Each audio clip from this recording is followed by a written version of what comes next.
Novel Perfect World untuk alur ceritanya 90% sama dengan filmnya, namun filmnya kemungkinan banyak yang diringkas ya.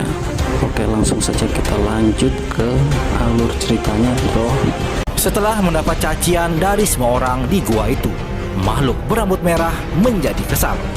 Ia tidak suka makhluk rendahan seperti mereka mencaci maki dirinya. Sambil berbicara, makhluk berbulu itu mengangkat tangan kanannya. Hamparan cahaya yang sangat besar mulai muncul. Itu membentuk cakar naga dan dengan cepat menerjang ke depan. Cakar naga raksasa itu merobek ruang dan menutupi langit dan bumi saat ia turun. Ekspresi orang yang mencaci itu segera berubah. Ia menemukan bahwa dirinya tidak bisa bergerak sama sekali. Semua orang secara alami tidak akan hanya menonton dari samping. Xiao mengerutkan keningnya, hendak mengambil tindakan. Tetapi Xuan Kun lebih dekat pada makhluk itu. Ia pun langsung meraung dan mengirimkan tinju yang menghantam keluar untuk menghentikan cakar naga itu. Sontak dalam kehampaan, tinju dan cakar naga mulai bertabrakan. Secara tak terduga, seperti logam ketika mereka melakukan kontak. Saat itu makhluk berambut merah berkata, "Dua helai energi abadi sejati, satu helainya adalah palsu. Namun kamu berani menunjukkan dirimu di hadapanku. Apakah Anda suka memamerkan diri Anda sendiri?" Xuan Kun yang mendengarnya menjadi sangat marah. Bagaimanapun juga, ia memiliki 3 helai energi abadi di tubuhnya. Seorang ahli tingkat atas di alam Dewa Surgawi. Ia tidak pernah dipermalukan dan dipandang remeh seperti ini sebelumnya. Ia pun langsung melepaskan teknik telapak tangannya. 5 jarinya tertutup, masing-masing berkilau, melepaskan cahaya warna-warni 5 warna dan mengalir dengan 5 elemen kekuatan. Pada saat yang sama, tombak ilahi mulai bersinar. 10.000 garis cahaya ilahi meletus, dan itu langsung merobek kehampaan. Makhluk berambut merah itu terlalu kuat. Ia ingin melumpuhkan telapak tangan Xuan Kun. Sementara itu, kekuatan telapak tangan Xuan Kun meletus seperti banjir. Bola ilahi terjalin, padat dan terkonsentrasi. Selain itu, ia kemudian dengan cepat membentuk jejak dan menggunakan jenis seni surgawi kuno. Kedua sosok itu terjerat bersama. Pertempurannya sangat menakjubkan. Namun tiba-tiba, teratai emas muncul di sekitar makhluk berambut merah itu satu demi satu. Kelopak bunganya sangat besar dan membungkusnya di dalam. Seketika ada kekuatan kekebalan semua metode dalam dirinya. Ini terjadi sangat tiba-tiba. Serangan Xuan Kun hampir kehilangan efeknya. Meskipun ia berjuang dengan semua yang ia miliki, Xuan Kun masih dalam posisi yang kurang menguntungkan. Tombak ilahi itu langsung menebas tubuh Xuan Kun. Selain itu, tidak ada yang menyangka beberapa serangan terakhir begitu menyedihkan. Darah memercik beberapa puluh kaki ke udara. Kemudian erangan teredam dihasilkan saat lengan kanan Xuan Kun terlepas. Ia segera memasuki situasi yang bahkan lebih berbahaya. Senyum kejam muncul di sudut bibir makhluk berambut merah. Ia mengacukan tombak ilahi menyapu Xuan Kun sekali lagi. Cahaya berdarah menyembur keluar. Xuan Kun berteriak, mengalami penderitaan terbesar. Tubuhnya dipotong menjadi 2 dan kemudian jatuh ke genangan darah. Saat itu makhluk berambut merah kembali berkata, "Bahkan kamu, makhluk tertinggi palsu, ingin melawanku. Ini adalah semacam penghinaan. Orang sepertimu bukan lawan yang cocok untukku." Makhluk ini kemudian mengacungkan tombak dewa dan hendak menikam kepala Xuan Kun. Banyak orang berteriak dengan marah. Perubahan terjadi secara tiba-tiba. Semua orang ingin menghentikannya, tapi mereka terlalu jauh. Ketika tombak itu akan datang, tiba-tiba Du Guyun menghentikan aksi makhluk berambut merah. Garis cahaya menyilaukan keluar dari jarinya dan menghentikan tombak ilahi. Kemudian ia bahkan lebih menekan ke depan dan menyerang dengan tombak surgawinya. Percikan terbang kemana-mana.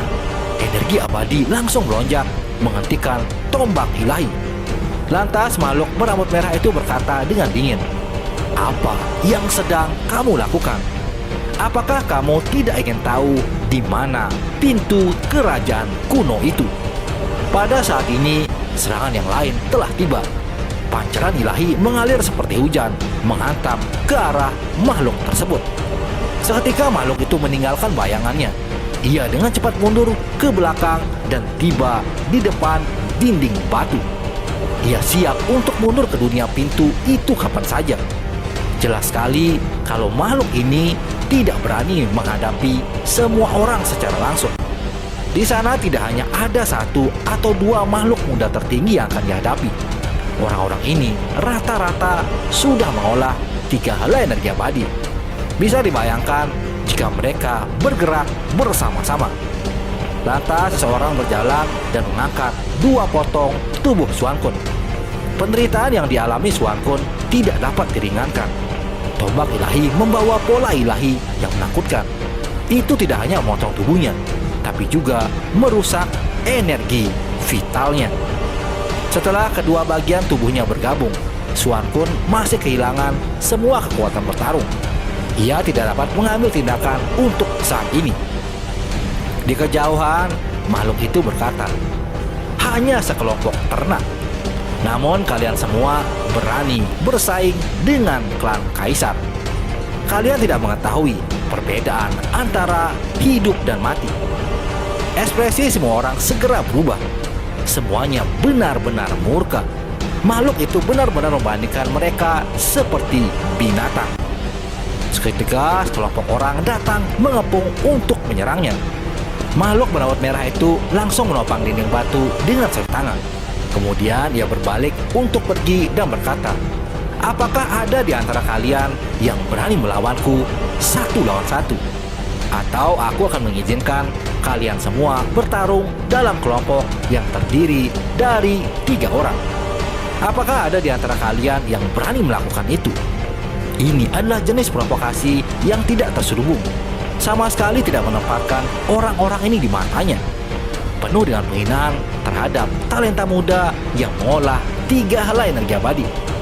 Makhluk itu benar-benar membiarkan mereka bergandengan tangan. Hanya saja ia tidak mau jika dikepung oleh semuanya. Ahli dari Akademi Abadi adalah yang pertama melawan. Mereka langsung menghentikan semua kesombongan dari makhluk berbulu itu. Namun tak disangka, Du Guyun berdiri di samping makhluk ini dan membantunya untuk bertarung. Sontak itu membuat semua orang terkejut. Keturunan dari klan pelindung akan membantu makhluk yang jahat. Melihat kejadian ini, makhluk berbulu merah menjadi sangat puas. Ia tak menyangka Du Guyun akan bertindak untuk membantunya. Kemudian makhluk itu berkata lagi, "Bagus sekali. Apakah Anda melihat pola diagram di dinding batu? Di dalam kendi yang berharga itu ada benih surgawi. Selama kamu memindahkannya, kamu bisa menyelamatkan ahli klanku." Nyatanya selain gerbang itu, ada juga ukiran lain di dinding batu. Itu adalah kendi berharga yang paling menarik perhatian. Auranya agung, seolah-olah akan keluar dari dinding batu. Pikiran semua orang langsung bergetar. Benih surgawi itu ternyata benar-benar ada. Dan itu hanya ada di dalam kendi yang berharga. Lalu makhluk berambut merah itu kembali berkata, "Lihatlah dinding batu itu adalah diagram. Tetapi sebenarnya ada dunia yang harus kamu masuki. Bunuh 2 orang dengan 1 batu. Anda akan memiliki kesempatan untuk meraih benih surgawinya." Kemudian Du Guyun bertanya, "Apa yang harus saya lakukan sekarang?" Ternyata makhluk itu membutuhkan darah emas Du Guyun dan jika ada darah berharga yang lainnya juga. Ketika makhluk berambut merah berbicara di sini, ia melihat ke semua orang. Kemudian ia menatap Wangxi dan berkata, "Baru saja Anda sebelumnya telah menyerang saya dengan energi pedang. Itu jelas sekali adalah seni penenang kekacauan. Mungkinkah Anda adalah keturunan dari orang-orang yang menghentikan pasukan besar kerajaan saya saat itu?" Makhluk itu lantas menyuruh Wangxi untuk melawannya. Sementara itu, orang dari Akademi Abadi tiba-tiba menyerang makhluk berambut merah. Mereka tidak suka dikacangin seperti ini. Seketika makhluk berambut merah itu juga menyerang. Mereka bertarung sengit di depan dinding batu. Hasilnya ternyata sangat kejam. Tali itu ditembus oleh tombak ilahi dan terlempar ke udara. Di sisi lain, Wangsi juga sudah bersiap. Jika ia tidak mengambil tindakan sekarang, maka Akademi Abadi akan menyalahkannya. Saat ini makhluk berambut merah itu bertarung sengit dengan Wangsi. Wanita itu menggunakan seni surgawi menenangkan kekacauan. Itu adalah teknik andalannya sekarang. Banyak orang menahan napas. Semuanya berharap Wangsi akan menang. Ini adalah ahli klan kaisar asing yang terlalu tak terkendali. Ia memandang mereka seperti anjing. Sayangnya keinginan mereka tidak terkabul. Setelah bertarung dalam pertempuran besar untuk waktu yang lama, Wangsi ternyata bukan lawannya. Kelopak teratai emas menghalangi energi pedang dari Wangsi. Sementara itu, tombak ilahi menusuk lurus ke arah bahu pihak lain. Seketika bahu Wangsi meneteskan darah. Meskipun tidak mengancam jiwa, ia terhuyung mundur. Makhluk berambut merah itu tidak terus menyerangnya. Ia malah menyambar darah yang berhamburan. Segera setelah itu, makhluk ini mengangkat kepalanya lagi dan menatap ke arah Qingyi. Di sana makhluk itu tahu kalau Qingyi mengerti tentang bahasa yang ia gunakan. Ia penasaran dengan aura Dao Abadi di dalam tubuh Qingyi. Selanjutnya makhluk itu menyuruh Qingyi untuk maju karena ia butuh darahnya. Tapi tak disangka, Xiao berjalan selangkah demi selangkah. Sambil berjalan, ia berkata, "Aku sudah menunggu kesempatan ini sejak lama. Aku sudah gatal untuk bertarung melawan klan kaisar dunia lain." Xiao tidak menunjukkan kemarahan, tetapi nadanya sangat dingin. Ia langsung menekan ke arah makhluk itu. Sementara itu, makhluk berambut merah penuh percaya diri. Sebuah jari mulai menggali ke telinganya. Itu penuh penghinaan ketika ia berkata, "Saya tidak berpikir akan menyuruh Anda untuk maju. Mengapa Anda tergesa-gesa sekali untuk menyerang saya?" Ini adalah jenis penghinaan dan juga ejekan pada Xiao. Namun Xiao tidak peduli. Ia terus ke depan untuk meretas makhluk sialan itu. Seketika makhluk ini langsung mengirim tamparan ke wajah Xiao. Tapi serangan ini mampu dihindari dengan sangat mudah. Kemudian telapak tangan makhluk berambut merah itu kembali bergerak. Itu membawa pola Dao yang hebat dan menekan ke bawah sekali lagi. Tepat pada saat ini, Xiao meledak dengan kekuatan. Ia sepenuhnya melepaskan pembendaraan batinnya sendiri. Ia segera dikelilingi oleh penghalang cahaya dan mendukung satu-satunya lorong surgawi. Bahkan keturunan pelindung duyun merasa kesalahpahaman. Ia hampir salah mengira Xiao sebagai salah satu dari garis keturunannya. Itu karena saat ini Xiao dikelilingi oleh kecemerlangan dari kepala hingga kakinya. Cahaya menyilaukan bersinar dengan gemilang, seolah-olah tubuhnya dilemparkan dari emas ilahi. Ia seperti makhluk yang memiliki darah emas yang mengalir melalui dirinya. Setelah lorong surgawi tunggal Xiao muncul, itu dengan cepat meluas dan akan menutupi seluruh makhluk berambut merah di dalamnya. Seketika makhluk berbulu merah itu sangat terkejut. Ia merasakan bahaya yang besar. Semua rambut berwarna darah di tubuhnya berdiri tegak. Pada saat itu, ia menunjukkan semua jenis kemampuan ilahinya. Pola Dao besar muncul dengan padat, ingin menekan Xiao dan membunuhnya di sana. Hanya saja yang membuatnya ngeri adalah kekuatan sihirnya menyebar begitu saja. Kemampuan ilahinya hancur dan kehilangan keefektifannya. Ini adalah metode kekebalan kekuatan ajaib dari Xiao. Kali ini Xiao benar-benar murka. Ia segera menggunakan metode yang sangat kejam. Itu karena kata-kata dan tindakan makhluk berambut merah ini terlalu berlebihan. Xiao menangkap makhluk berambut merah itu hingga membuatnya sedikit terpana. Di sana makhluk itu berkata, kemampuan ilahi Anda adalah kemampuan bawaan dari klan kaisar tertentu dari wilayah saya.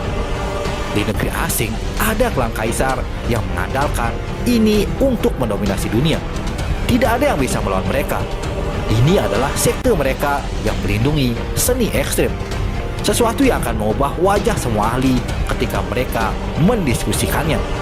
Setelahnya, sebuah tinju kunpeng menghantam makhluk ini. Mata makhluk berambut merah itu langsung mengerut.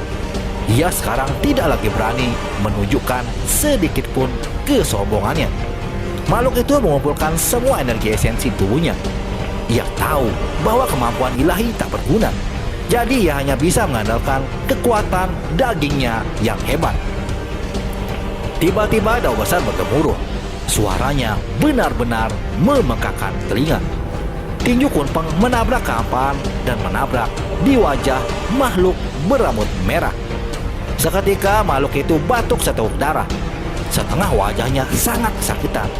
Ia belum pernah mengalami hal seperti ini sebelumnya. Wajahnya ditinju di depan semua orang. Ia benar-benar sangat marah. Ini adalah jenis penghinaan dan terlebih lagi jenis rasa malu. Tidak jauh dari sana, semua orang menghela napas lega. Ini adalah perasaan yang sangat menyegarkan. Itu karena makhluk berambut merah ini terlalu mendominasi. Perilaku sombongnya seperti membuat banyak orang menjadi murka. Setelah mendapat bogem dan dari teknik kunpeng, makhluk ini mendapat serangan lain dari tinju kaisar petir.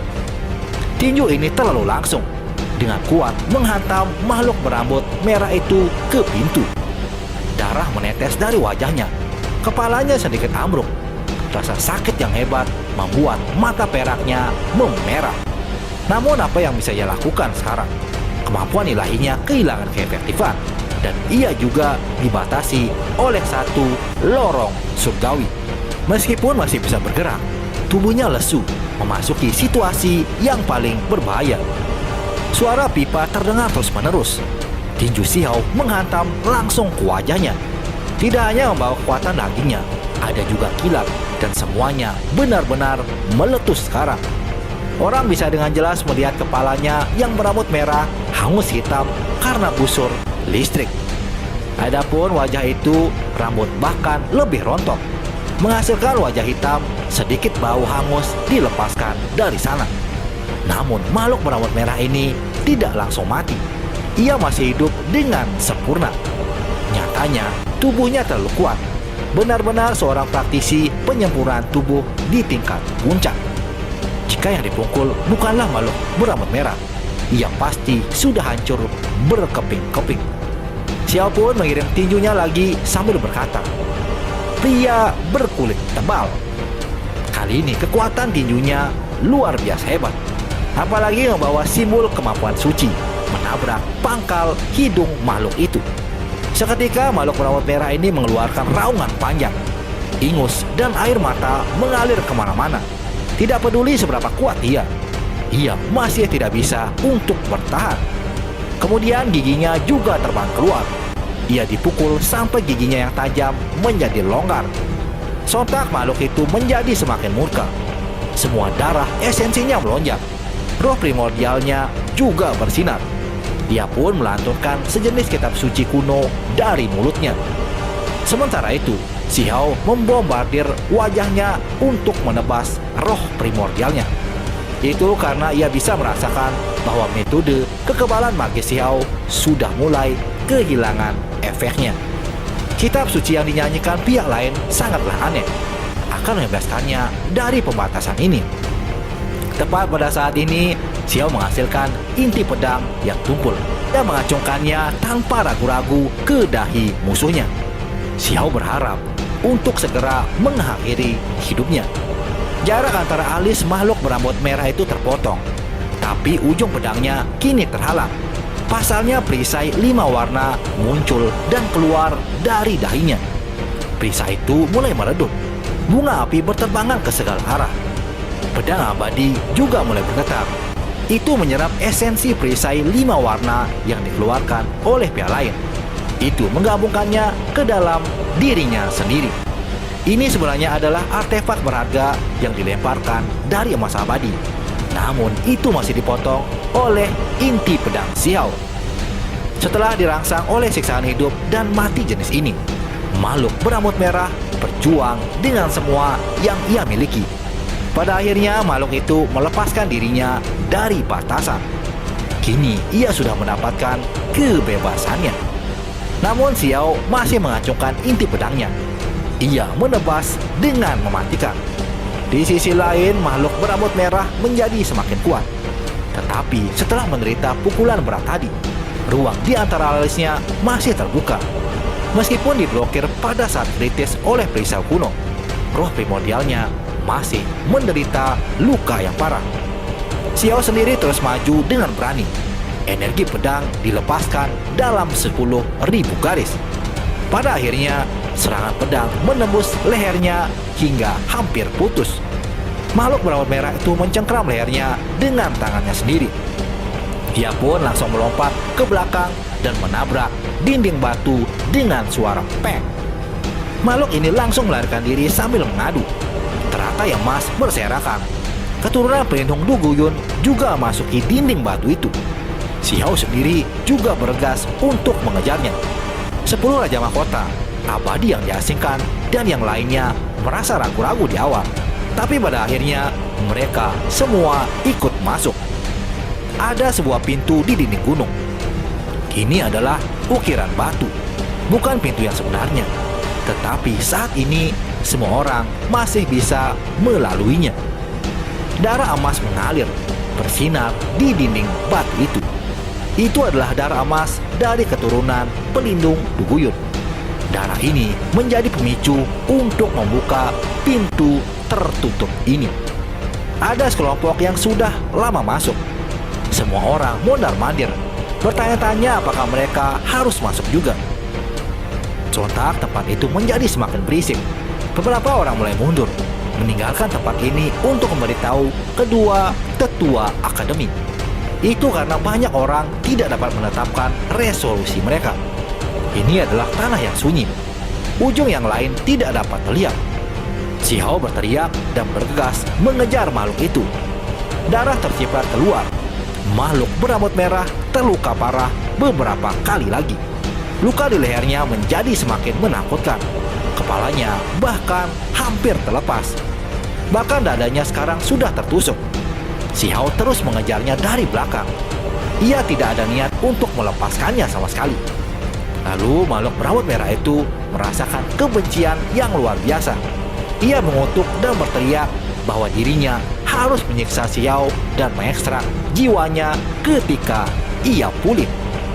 Xiao pun sudah merasakan bahwa makhluk ini memang sangat kuat.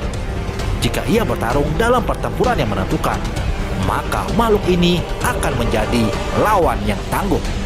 Namun jika Xiao bisa membunuhnya sekarang, maka itu jelas merupakan hasil terbaik. Tak lama leher makhluk berambut merah itu mulai bersinar. Lukanya kini sudah menutup. Kemudian makhluk berambut merah ini berlari dengan cepat dan meninggalkan bayangannya. Kekosongan terdistorsi. Makhluk itu langsung mengarah ke ujung cakrawala, memasuki wilayah berkabut. Xiao pun segera berhenti. Ia tidak lagi bergerak maju sedikit pun. Segera setelahnya, orang-orang di belakangnya juga bergegas melihat pemandangan yang ada di depan mereka. Di batas cakrawala, kabutnya sangatlah tebal, mengelilingi dunia di depan mereka. Ada pegunungan yang semuanya tertutup kabut tebal. Lantas Xiao membuka mata surgawinya. Dengan hati-hati, ia mengamati seluruh area ini. Dari sana Xiao menemukan ada sesuatu yang salah. Dari waktu ke waktu, simbol melonjak dari dalam pegunungan. Itu melepaskan cahaya ilahi yang cemerlang dan beraneka warna. Du Guyun yang melihat pemandangan ini sepertinya ingin masuk, namun ia merasa agak ragu-ragu. Ketika Xiao melihat dari udara, ia melihat banyak puncak besar di kedalaman wilayah pegunungan. Di antaranya satu wilayah yang sangat terkonsentrasi. Banyak gunung yang mengelilingi tanah gunung itu. Ada kendi berharga di sana yang tampak seperti diukir dari gunung itu sendiri. Itu terbuat dari batu dan tampak kuno. Kendi itu terletak di tengah pegunungan ini. Semua simbol dan cahaya mengalir dilepaskan olehnya. Aura menakutkan menyebar dari kendi berharga. Mereka menyadari bahwa ini adalah klan kaisar yang disegel di dalamnya. Saat ini, makhluk berambut merah itu berdiri di depan kendi batu yang berharga. Ia berbalik dan melihat semua orang dengan mata penuh kebencian. Lebih tepatnya, ia melihat ke arah Xiao. Tanpa berkata apa-apa, makhluk itu duduk dan mulai mengobati luka-lukanya. Ia menghilangkan simbol-simbol penuh kehancuran di tubuhnya. Tiba-tiba, seseorang berteriak karena mengetahui Du Guyun telah menghilang. Nyatanya, Du Guyun menggunakan metode rahasia untuk bergerak melalui ruang. Kini ia sudah berada tidak jauh dari makhluk berambut merah. Orang-orang berteriak kalau Du Guyun ingin memecahkan segel. Xiao pun menyuruhnya untuk tidak bertindak bodoh. Jika segel benar-benar rusak, itu akan membawa bencana besar ke 9 surga 10 bumi. Kemudian pemuda emas itu menjawab kalau dirinya hanya ingin mendapatkan jawaban. Ia juga tidak akan membiarkan makhluk mengerikan keluar dari segel ini. Itu ditransmisikan kepada Xiao. Du Guyun lantas memotong pergelangan tangannya sendiri. Darah emas segera mengalir keluar. Itu berhamburan di dalam kendi yang berharga. Serangkaian cahaya menyilaukan muncul dari kendi seketika. Kendi itu seluruhnya terbuat dari batu. Tingginya sekitar 1 gunung dan menjulang di sana. Kendi ini menyegel beberapa makhluk asing yang menakutkan dari sisi lain. Seseorang sepertinya ingin memurnikan mereka menjadi obat yang hebat. Kemudian makhluk berambut merah itu berkata, "Benih surgawi ada di dalam kendi ini. Kamu dapat menggunakannya untuk mendapatkan informasi yang kamu butuhkan." Makhluk itu tidak menyembunyikan apapun darinya. Ia sengaja mengirimkan suara yang keras agar orang-orang di luar bisa mendengarnya. Semua orang menghirup udara dingin. Nyatanya benih surgawi memang benar-benar ada. Betapa surga menentang benih surgawi ini. Sebenarnya bagian penting dari segel ada di tempat ini. Lantas Du Guyun bertanya, apa saja yang diperlukan? Pasalnya, darahnya saja tidak cukup untuk membuka segel kendi ini. Lalu makhluk berambut merah itu bicara dan berkata, "Darahmu akan bertindak sebagai bahan primer. Selanjutnya akan dibutuhkan pegunungan ini." Tiba-tiba bintik-bintik cahaya keemasan terbang ke bawah. Itu mendarat di puncak gunung di sekitarnya. Kemudian semua gunung di tempat ini mulai berguncang. Sejenis tanaman yang ada di puncaknya berubah menjadi pohon raksasa. Pohon itu menghasilkan kuncup bunga misterius dengan suara yang mengerikan. Setiap bunga memiliki beberapa makhluk yang ingin membebaskan dirinya. Di luar pegunungan semua orang menjadi terkejut. Semuanya dengan cepat menarik diri. Jenis aura ini terlalu menakutkan. Itu hanya sedikit darah Du Guyun yang tersebar di sana. Namun sudah membuat setiap puncak gunung menghasilkan tanaman mengerikan. Saat ini semua makhluk di bunga itu mulai berdiri dan memperlihatkan tubuh mereka yang sebenarnya.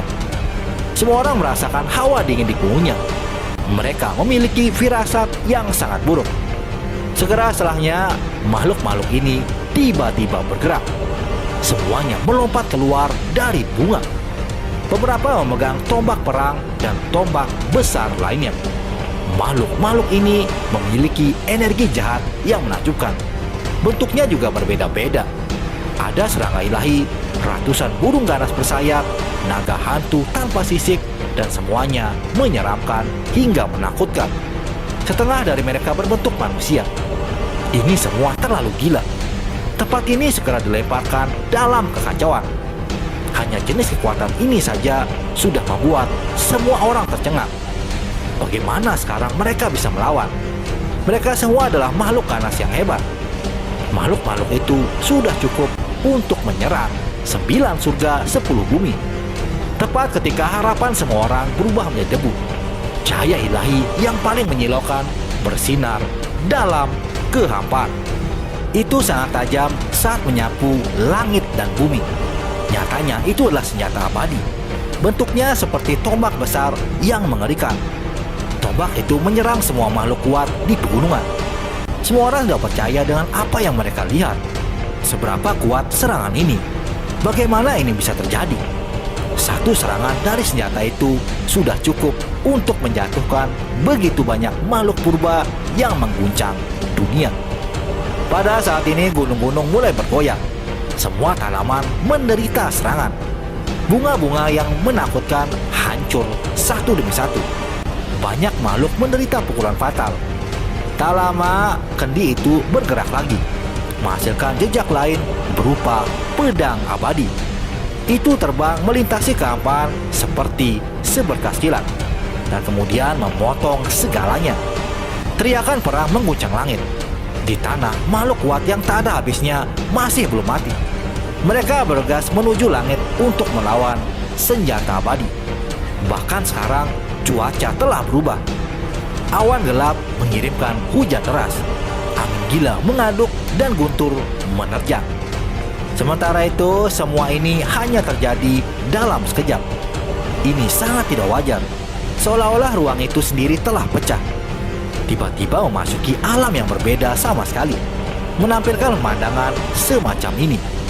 Kemudian abadi yang diasingkan berkata, ini kemungkinan besar adalah kemunculan kembali adegan kuno abadi. Apa yang kita lihat mungkin belum tentu terjadi saat ini. Bahkan mata surgawi saja terhalang olehnya. Setelahnya 10 Raja Mahkota juga mengatakan kalau ini semua adalah kekuatan waktu. Yang lain juga merasakan sesuatu. Semuanya dengan cepat bergerak mundur dan sangat terkejut. Itu karena ada aura waktu yang bersapu. Fragmen waktu benar-benar meletus di sana. Semua orang akhirnya menyadari beberapa petunjuk. Semua ini bisa dikatakan sebagai kemunculan kembali sejarah. Dan bisa juga dikatakan sebagai kesalahan dalam ruang. Itu membuka segmen reinkarnasi waktu. Begitu mereka masuk, pasti akan sulit untuk keluar hidup-hidup. Makhluk-makhluk dan tumbuhan itu semuanya adalah jejak kuno. Jika mereka telah mengepung semua orang, maka pertempuran besar di masa lalu akan terulang kembali. Ketika tempat ini menjadi tenang, gunung-gunung mengeluarkan asap hitam. Semuanya menjadi runtuhan, mengungkapkan penampilan aslinya. Ini adalah hasil setelah pertempuran besar di masa lalu. Segera setelahnya, semua orang mundur dengan cepat. Itu karena gunung yang tak terhitung jumlahnya tiba-tiba pecah. Tumbuhan raksasa muncul dari tanah, atau mungkin bisa disebut akar induk. Itu terhubung ke banyak gunung sangat besar sampai membuat semua orang menggigil di dalam. Belum lama ini, apa yang mereka lihat adalah jejak sejarah. Setiap puncak gunung memiliki tanaman. Semuanya dihasilkan oleh akar induk ini. Akar ini berasal dari satu tubuh induk yang sama. Tiba-tiba, akar itu bergerak dan melepaskan diri dari bawah tanah. Itu membungkus kendi daun besar dengan akarnya. Tadi juga, kendi daun yang berharga ini mulai bersinar. Kendi itu membakar akar induk hingga hangus hitam. Kendi besar yang berharga itu juga bergetar. Ada makhluk yang terbangun di dalam, melepaskan kehendak ilahinya. Makhluk itu berkata, saya ingin darah khusus untuk merendam sarang hidup.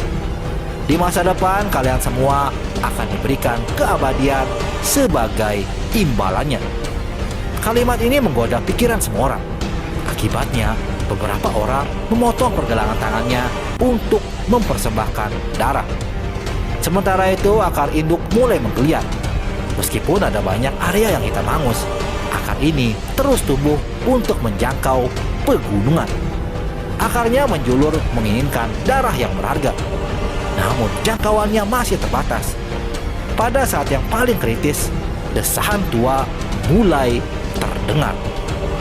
Itu membangunkan semua orang dan semuanya langsung berhenti.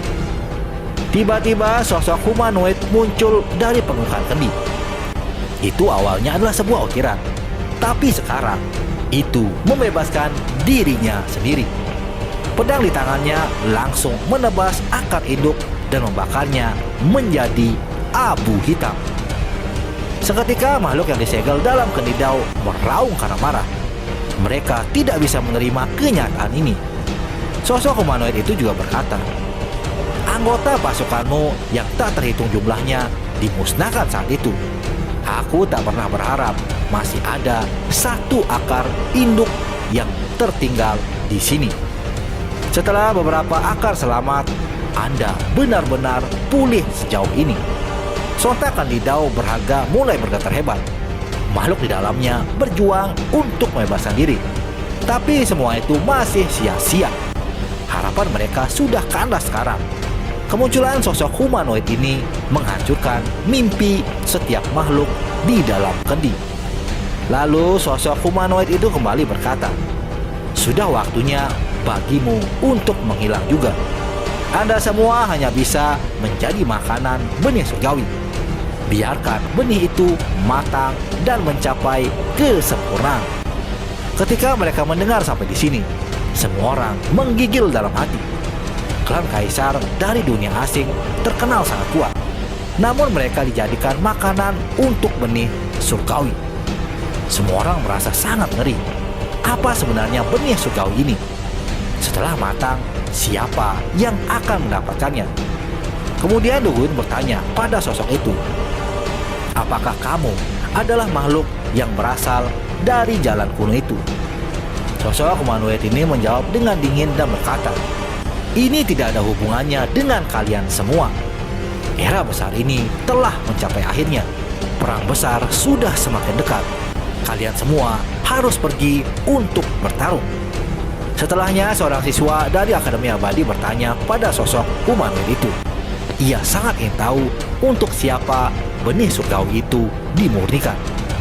Tanpa ragu sosok ini mengatakan kalau benih ini tidak akan diberikan pada makhluk lemah seperti kalian. Ini adalah benih yang tak terbayangkan. Jadi sebaiknya orang yang tidak berkompeten mengurungkan niatnya.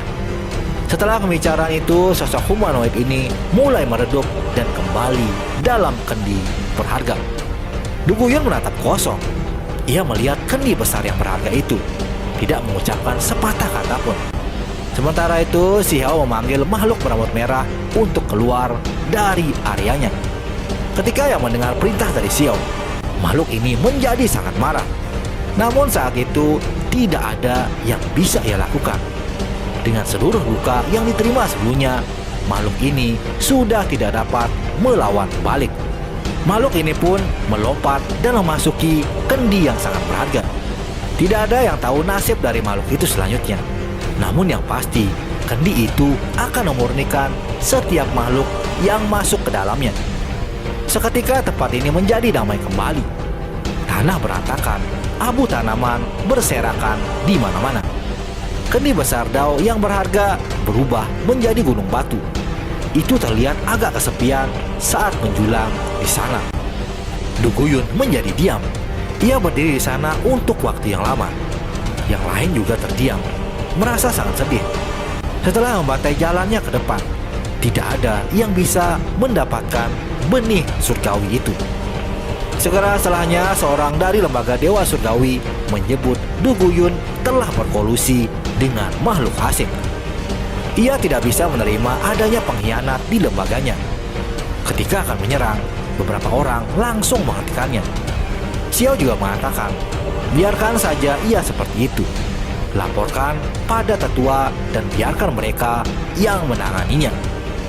Segera setelah itu, sekelompok orang segera mundur, meninggalkan dinding batu melalui jalan yang sama. Kemudian mereka mulai mencari di sekitar daerah ini lagi untuk menangkap obat-obatan ilahi. Setelah beberapa waktu, mereka bergabung kembali dengan kedua tetua akademi. Mereka pun langsung menceritakan pengalamannya. Seketika ekspresi monster tua itu menjadi sangat sedih. Mereka sangat penasaran dengan benih surgawi yang sudah dipelihara selama bertahun-tahun. Karena sudah mengetahui tentang benih surgawi itu, semua orang akhirnya meninggalkan area yang dicakupi oleh formasi pembalikan 5 elemen. Akademi Abadi dan orang-orang institusi Dewa Surgawi langsung berpisah. Pada hari-hari berikutnya, semua orang mencari dengan sungguh-sungguh. Mereka mengumpulkan benih di benua 5 elemen ini. Xiao dan Qingyi berjalan bersama dan terus mencari. Mereka memasuki tanah asing satu demi satu.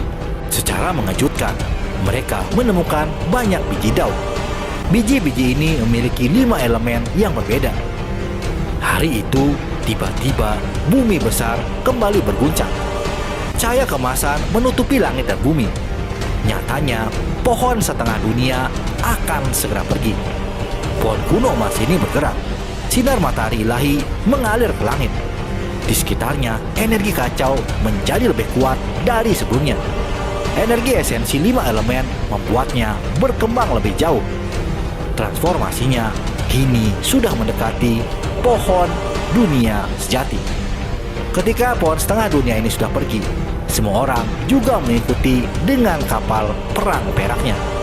Seperti yang diharapkan, perhentian berikutnya adalah tempat indah lainnya.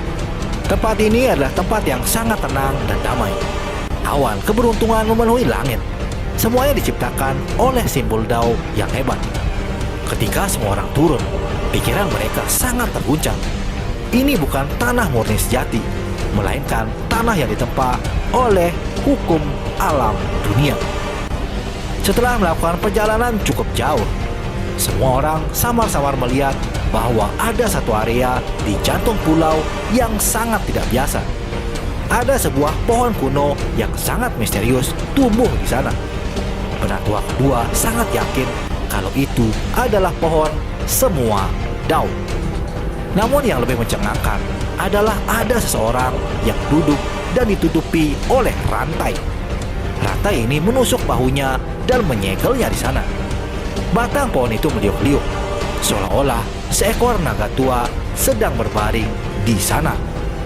Kulit pohonnya retak-retak, tampak seperti sisik dan dihasilkan oleh hukum alam. Di sekitarnya kolam petir beristirahat satu demi satu. Itu mampu dengan mudah meledakkan dewa-dewa surgawi menjadi ampas. Belum lagi energi yin dan yang sangat agung ada di sana. Saat ini, salah seorang penatua menatap orang yang diikat dengan rantai logam. Ia merasa sangat terguncang. Siapa sebenarnya orang ini? Ia diikat tidak jauh dari pohon semua Dao. Semua orang bisa merasakan bahwa rantai itu sudah ada sejak bertahun-tahun. Kemudian ada seorang tetua yang mencoba untuk mendekat. Ia mengaktifkan harta rahasia yang dimilikinya. Akibatnya artefak berharga itu tiba-tiba berubah menjadi cairan logam. Tak berselang lama, monster tua Akademi Abadi kembali muncul. Dua individu kini bergandengan tangan untuk menyeberangi kolam petir. Mereka melewati tanah hukum alam ini untuk mengumpulkan semua pohon Dao legendaris. Namun tepat pada saat ini, rantai besi mulai berdentang. Makhluk keriput dan acak-acakan itu tiba-tiba mengangkat kepalanya. Ia dengan dingin menyapu semua orang. Lalu pria itu berkata, "Pohon semua Dao bukanlah sesuatu yang bisa kalian dapatkan. Sekarang pergi saja dari sini dan jangan kembali lagi." Semua orang terkejut karena ternyata sosok itu masih hidup. Nyatanya pria ini adalah penjaga pohon semua Dao. Namun tak disangka, tidak ada satupun dari mereka yang ingin pergi dari sana. Mereka sangat penasaran dengan pohon semua Dao. Apalagi penjaganya sudah terikat oleh rantai. Jadi kemungkinan untuk mengambilnya menjadi lebih besar. Monster tua dan penatua kedua adalah yang pertama bergerak. Ketika mereka sudah mendekat, penjaga itu mendengus dingin dan melepaskan gelombang kekuatan tak berbentuk. Itu bakal meledakkan pulau terabung hingga retak. Tanah di bawah pohon semua Dao berakar retak bersama dengan kekosongan. Itu mengungkapkan beberapa mayat yang terkubur di dalamnya. Semua orang melihat apa yang ada di tanah itu.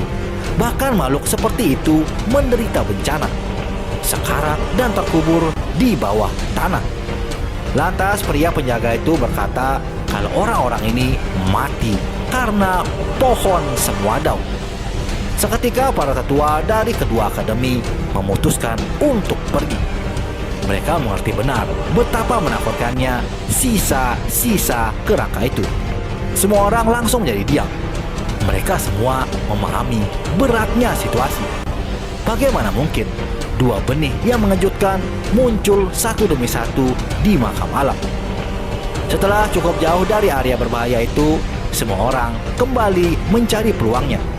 Hanya ketika pohon emas kuno mencabut akarnya lagi, mereka ingin segera mengikutinya. Tapi tak disangka, kali ini kapal perang perak tidak bisa melakukannya. Pasalnya pohon dunia menghancurkan jalur kehampaan. Hal itu untuk mencegah dua kapal perang mengikutinya di belakang.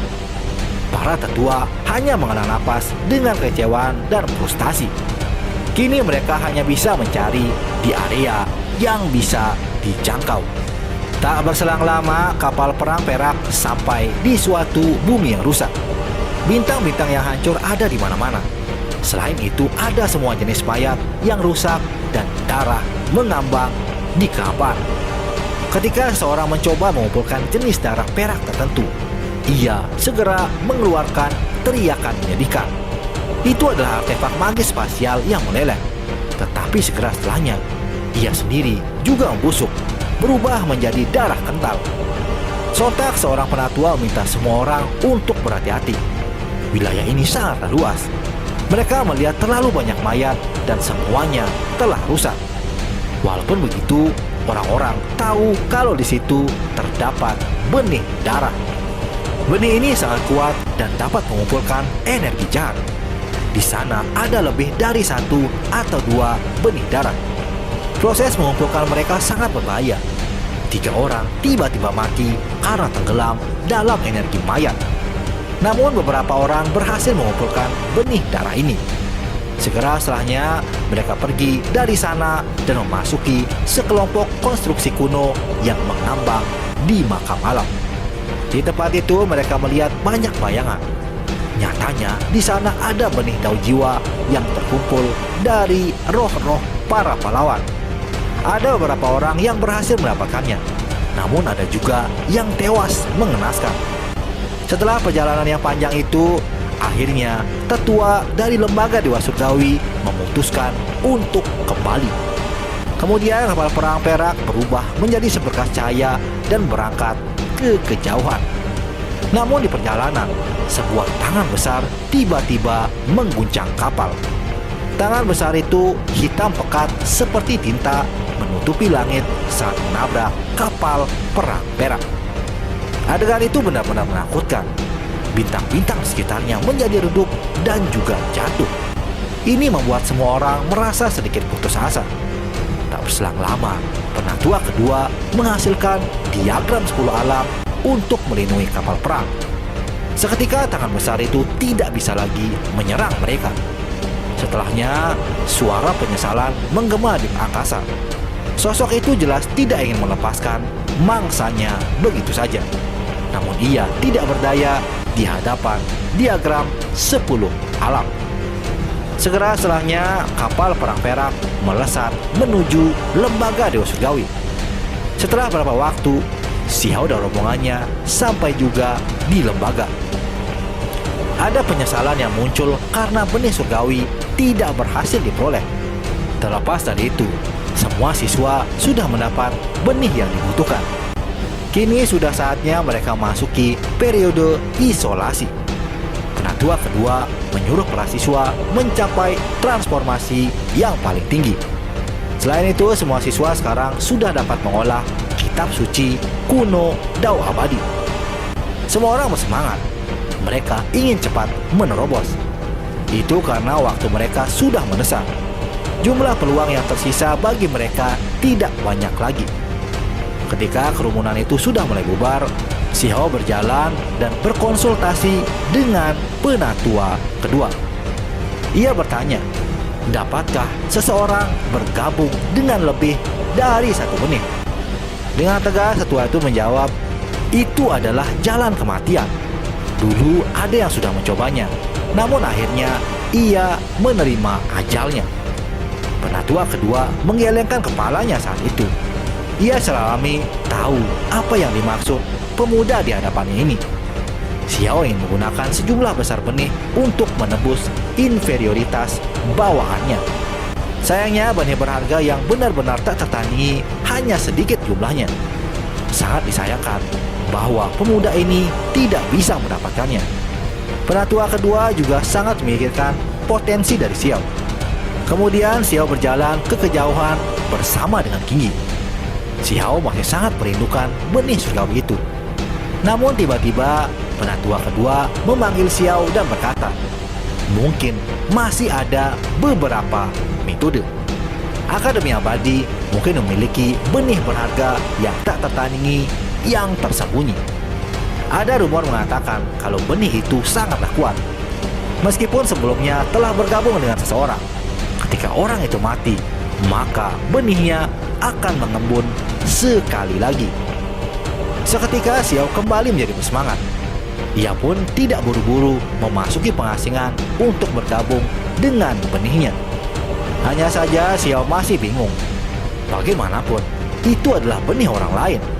Bagaimana mereka bisa memberikannya pada Xiao secara cuma-cuma? Penatua kedua lalu berkata, jika Anda cukup memukau, monster-monster tua itu mungkin akan memberi Anda benih kuno tak tertandingi. Kemudian penatua kedua mentransmisikan suara dan memberitahu semua makhluk muda tertinggi untuk sementara tidak memasuki pengasingan. Ia meminta para muridnya untuk menunggu peluang yang lain. Tepat 2 hari kemudian, orang-orang Akademi Abadi tiba di lembaga Dewa Surgawi. Saat itu mereka tidak datang dengan kapal perang, melainkan dengan menggunakan bintang sebagai kapal ajaib. Bintang ini adalah kapal perang tersembunyi. Seharusnya lebih menakutkan daripada artefak berharga lainnya. Pada hari yang sama, orang-orang Akademi Suci membawa sekelompok muridnya yang paling kuat. Ada desas-desus sejak lama bahwa para pahlawan dari 2 akademi akan tiba untuk berinteraksi dengan institusi Dewa Surgawi. Saat ini Raja Langit Kecil Akademi Abadi telah datang. Orang suci kecil Akademi Suci juga telah tiba. Kini para talenta heroik sudah berkumpul di lembaga Dewa Surgawi.